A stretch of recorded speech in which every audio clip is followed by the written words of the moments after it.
مولا سبھی اور کیا چاہتا ہے، بس مغفرت کی عطا چاہتا ہیں غیب پر اور قائم کرتے ہیں نماز، اور اس میں سے جو رزق دیا ہم نے ان کو خرچ کرتے ہیں۔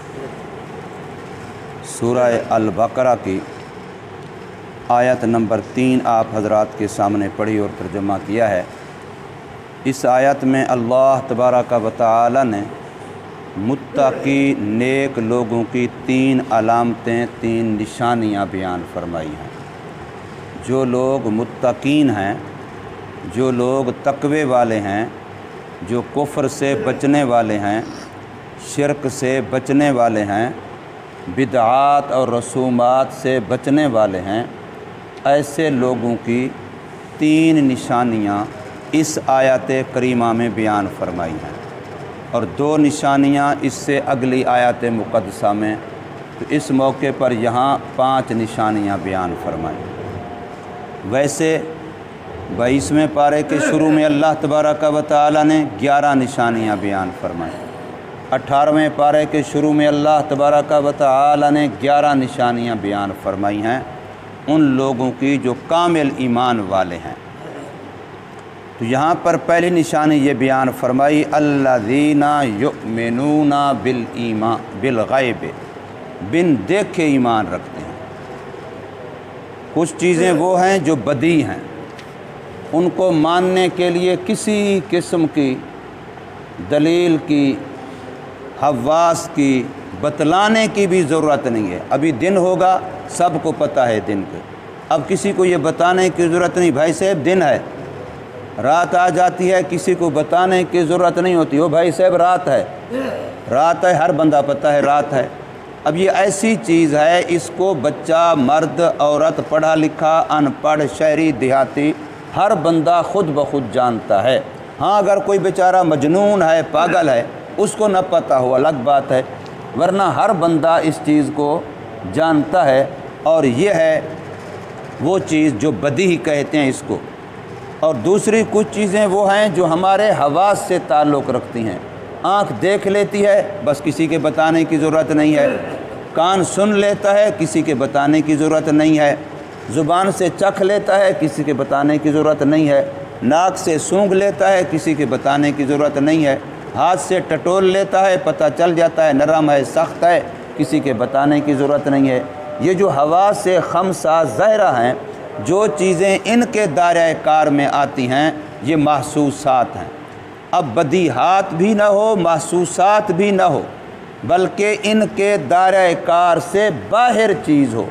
آنکھوں سے نظر نہیں آتی، کانوں سے سنوائی نہیں ہوتی، اور اسی طریقے سے زبان سے چکھی نہیں جاتی، ناک سے سونگھی نہیں جاتی، ہاتھ سے ٹٹولی نہیں جاتی۔ صرف یہ کہ وحی نے خبر دی ہے، نبی پاک صلی اللہ علیہ وسلم نے خبر دی ہے، تو اللہ اور اللہ کے رسول صلی اللہ علیہ وسلم کی خبر پر اعتماد کر کے اس کو مان لینا، اس کا نام ایمان ہے۔ کیوں مانتا ہے؟ اس لیے مانتا ہوں کہ میرے پیغمبر صلی اللہ علیہ وسلم نے فرمایا ہے۔ کیوں مانتا ہے؟ اس لیے مانتا ہوں کہ قرآن مجید میں آیا ہے۔ اب وحی کی بنیاد پر کسی چیز کو مان لینا، ہم نے آنکھوں سے نہیں دیکھا، جنت کو دیکھا نہیں دیکھا لیکن مانتے ہیں، جہنم کو دیکھا نہیں دیکھا مانتے ہیں، پل صراط کو دیکھا نہیں دیکھا مانتے ہیں، قبر کے عذاب کو دیکھا نہیں دیکھا مانتے ہیں، اسی طریقے سے فرشتوں کو نہیں دیکھا مانتے ہیں، رسولوں پیغمبروں کو جو پہلے گزر گئے نہیں دیکھا مانتے ہیں، کتابوں کو پہلیوں کو نہیں دیکھا مانتے ہیں، مرنے کے بعد دوبارہ اٹھنا ہے نہیں دیکھا مانتے ہیں، جنت کو نہیں دیکھا مانتے ہیں، اللہ تعالیٰ کی ذات کو نہیں دیکھا مانتے ہیں۔ تو اس لیے یہ ماننا، اس کا نام ایمان ہے۔ ایمان نام ہی اس چیز کا ہے کہ اعتماد علی النبی، اعتماد علی الوحی۔ جس بندے کا جتنا یقین، اعتماد اپنے پیغمبر صلی اللہ علیہ وسلم پر مضبوط ہوگا، تکڑا ہوگا، قوی ہوگا، بڑھتا چلا جائے گا، اتنا اس کا ایمان کا لیول بلند ہوتا چلا جائے گا۔ جتنا جس بندے کا یقین اعتماد وحی کے اوپر مضبوط ہوگا، تکڑا ہوگا، بڑھتا چلا جائے گا، اتنا اس کا ایمان بڑھتا چلا جائے گا، اور جتنا جس کے ایمان کا لیول بلند ہوگا اتنا اس کی نیکی کا وزن زیادہ ہوگا۔ قیامت کے دن نیکیاں گنی نہیں جائیں گی، نیکیاں تولی جائیں گی۔ ابھی ہم نے نماز پڑھی، سب نے فرضوں کی 2 رکعتیں پڑھی اور ایک ہی امام کے پیچھے پڑھی، لیکن اس کا یہ مطلب نہیں ہے کہ قیامت میں ان 2 رکعتوں کا ثواب بھی سب کو برابر ملے گا، یہ مطلب نہیں ہے۔ رکعتیں سب کی برابر ہیں، ہر ایک نے 2 پڑھی ہیں، ایک مسجد میں پڑھی ہیں، ایک امام کے پیچھے پڑھی ہیں، لیکن ثواب ہر ایک کو اس کی ایمان کے لحاظ سے ملنا ہے۔ جس کے ایمان کا لیول جتنا زیادہ اونچا ہے، بلند ہے، اس کو اتنا زیادہ ثواب ملے گا۔ صحابہ کرام رضوان اللہ تعالی علیہم اجمعین کا چونکہ ایمان کا لیول بہت بلند تھا، بہت اونچا تھا، اس لیے آقا صلی اللہ علیہ وسلم نے فرمایا کہ وہ اگر کھجور کا ایک دانہ یا جو کی ایک مٹھی وہ صدقہ کریں اور بعد میں آنے والا میرا کوئی امتی احد پہاڑ کے برابر سونا خرچ کرے تو فرمایا ان کی جو کی مٹھی اور ان کا کھجور کا دانہ وہ اس سے زیادہ بڑھ جائے گا۔ کیوں؟ اس لیے کہ اس کے پیچھے ایمان کی قوت ہے۔ جو ایمان کی قوت اس کے کھجور کے دانے کے پیچھے ہے، اس کی جو کی مٹھی کے پیچھے ہے، وہ بعد والے کے احد پہاڑ خرچ کرنے والے کے پیچھے ایمان کی وہ حرارت، ایمان کی وہ قوت، ایمان کا وہ معیار نہیں ہے۔ اس لیے فرمایا ایمان ایک ہوتا ہے ایمان مجمل اور ایک ہوتا ہے ایمان مفصل۔ نماز حنفی کھولیں یا نماز کی کوئی بھی کتاب کھولیں، اس کے اندر پہلے پر لکھا ایمان مجمل، پھر لکھا ہے ایمان مفصل۔ ناظرے والے بچوں کو، حفظ والے بچوں کو پہلے یاد کرائی جاتی ہے۔ تو ایمان مجمل کیا لکھا ہے؟ آمنت باللہ کما ہوا باسمائہ و صفاتہ، کہ میں اللہ پر ایمان لایا۔ بھئی کیسے مانا تو نے اللہ کو؟ بس جیسا وہ ہے، تفصیل کا مجھے پتہ نہیں ہے، جیسا وہ ہے اپنی ذات کے ساتھ، اپنی صفات کے ساتھ میں نے ویسے اس کو مانا۔ وَقَبِلْتُ جَمِيعَ أَحْكَامِهِ، اور اس کے تمام احکامات کو میں نے قبول کر لیا۔ بھئی احکام کی کوئی تفصیل تو جانتا ہے؟ کہتا ہے مجھے نہیں پتہ، میں احکام کی کوئی تفصیل نہیں جانتا، میں کوئی عالم نہیں ہوں، میں کوئی پڑھا لکھا نہیں ہوں، بس اتنا ہے جو میرے اللہ کے حکم ہیں کرنے کے یا نہ کرنے کے میں سب کو مانتا ہوں۔ اس کو کہتے ہیں ایمان اجمالی، اور یہ ایمان اجمالی نجات کے لیے بالاتفاق کافی ہے۔ جو بھی اہل السنت والجماعت کے عقائد ہیں بس وہ میرے عقائد ہیں، باقی ان کی تفصیل کیا ہے، ان کے مباحث کیا ہیں، مجھے اس کا کوئی پتہ نہیں ہے۔ اتنا میرا ایمان عقیدہ ہے کہ جو اہل السنت والجماعت کے عقائد ہیں میرے وہی عقائد ہیں جن کو آقا نے ارشاد فرمایا انا علیہ و اصحابی۔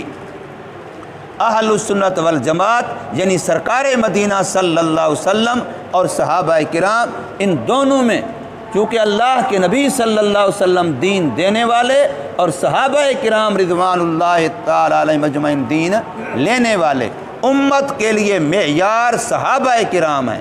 اس لیے قرآن مجید یہ کہتا ہے فَإِنْ آمَنُوا بِمِثْلِ مَا آمَنْتُمْ بِهِ، جیسا صحابہ ایمان لائے اگر ویسا تم ایمان لاؤ گے تو پھر تمہیں ہدایت کی سند ملے گی، پھر تم ہدایت یافتہ ہوگے۔ یہ نہیں فرمایا تم ایسا ایمان لاؤ گے جیسا محمد صلی اللہ علیہ وسلم لائے، بلکہ یہ فرمایا ایسا ایمان لاؤ گے جیسے صحابہ کرام لائے۔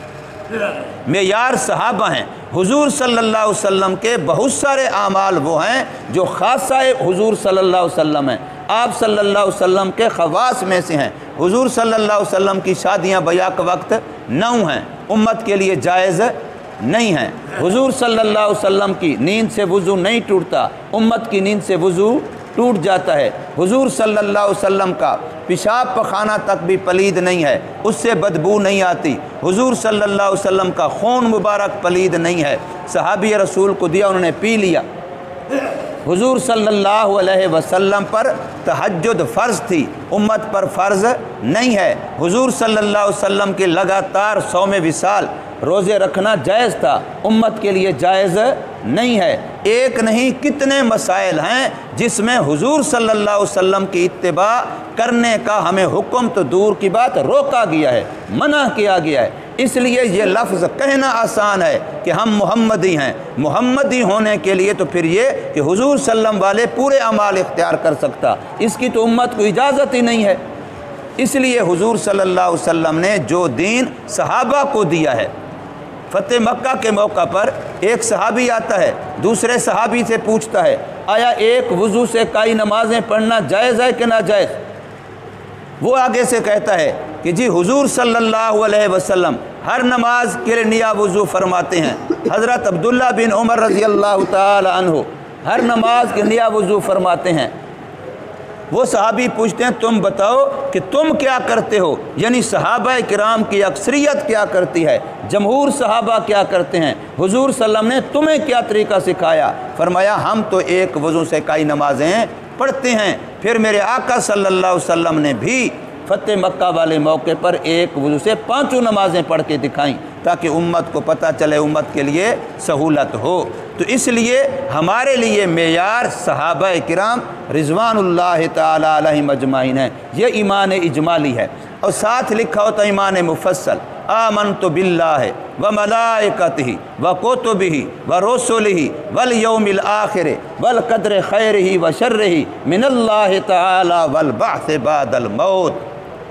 اب اس میں 7 ایمانیات گنوائی گئی ہیں کہ میں اللہ کی ذات پہ بھی ایمان لایا، رسولوں پہ بھی ایمان لایا، فرشتوں پہ بھی ایمان لایا، کتابوں پہ بھی ایمان لایا، آخرت کے دن پہ بھی ایمان لایا، اچھی بری تقدیر پر بھی ایمان لایا، اور مرنے کے بعد دوبارہ جی اٹھنے پر بھی ایمان لایا۔ اب یہ تفصیل ہے، لیکن اس تفصیل میں بھی اجمال ہے۔ مثلا میں فرشتوں کو مانتا ہوں، لیکن کیا ہم میں سے کسی کو پتہ ہے کہ کل فرشتے کتنے ہیں؟ ہم میں سے کسی کو پتہ ہے کہ کل فرشتے پہلے آسمان پہ کتنے، دوسرے پہ کتنے، تیسرے پہ کتنے فرشتے ہیں جن کی موت پہ ڈیوٹی ہے، کتنے فرشتے ہیں جن کی بارش کے نظام پہ ڈیوٹی ہے، کتنے فرشتے ہیں جن کی روزی کے نظام پہ ڈیوٹی ہے، کتنے فرشتے ہیں جو ہمارے کرامن کاتبین ہیں، کتنے فرشتے ہیں جو ہماری حفاظت پر ہیں، کتنے فرشتے ہیں جو کعبہ کا طواف کر رہے ہیں، کتنے فرشتے ہیں جو رکوع کی حالت میں ہیں، جو سجدے کی حالت میں ہیں، ہم میں سے کوئی بھی نہیں جانتا۔ تو پھر مانتے کیسے ہو؟ اجمالاً مانتے ہیں، جو جس حال میں ہے جیسے ہے ہم مانتے ہیں، اسی کو ایمان اجمالی کہتے ہیں۔ تو اس لیے ایمان تفصیلی یہ علماء کا کام ہے، ماہرین شریعت کا کام ہے، اور ہمارا کام کیا ہے؟ اجمالی طور پہ جو بھی عقائد حقہ ہیں ہم وہ مانتے ہیں، باقی کیا ہیں ہمیں تفصیل کا پتہ نہیں ہے۔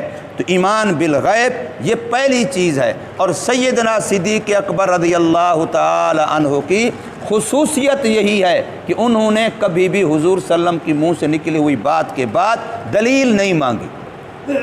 سارے لوگوں نے معراج کا واقعہ حضور صلی اللہ علیہ وسلم کی زبان مبارک سے سنا، حتیٰ کہ ابو جہل نے بھی نبی پاک صلی اللہ علیہ وسلم کی زبان مبارک سے سنا کہ میں معراج پر گیا، میں نے یہ دیکھا، میں معراج سے واپس آیا۔ حضور صلی اللہ علیہ وسلم بیان کر رہے ہیں، سارے سن رہے ہیں۔ ابو جہل نے بھی حضور صلی اللہ علیہ وسلم کی زبان سے سنا، پر ابو جہل نے حضور کی زبان سن کے بھی نہیں مانا، اور ابو جہل خوش ہوا، لو جی آج ابو بکر صدیق کو قابو کرنے کا وقت ہے، جا کے ان کا کنڈا کھٹکایا۔ اور تجھے پتہ ہے یہ ممکن ہے کہ ایک بندہ ایک رات کے کچھ حصے میں مکہ سے چلے، یروشلم جائے، فلسطین جائے، بیت المقدس جائے، پھر وہاں سے 7 آسمانوں کے اوپر جائے، جنت جہنم دیکھے، پھر واپس آ جائے، اور رات کے کچھ حصے میں لیلن، رات کے کچھ حصے میں، آیا یہ ماننے والی بات ہے؟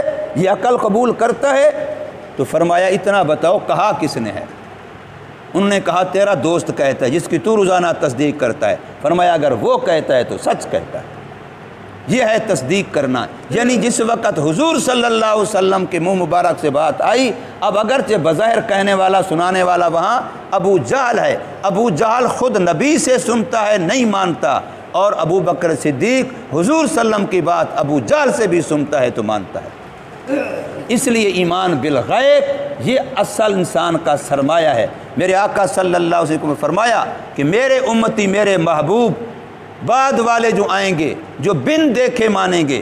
اے صحابہ تم نے تو قرآن اترتا ہوا دیکھا ہے، تم نے مجھے دیکھا ہے، میرے معجزات دیکھے ہیں، میرے براہین و دلائل دیکھے ہیں، لیکن جو 1400 سال بعد قیامت تک والے لوگ آئیں گے انہوں نے کیا دیکھا؟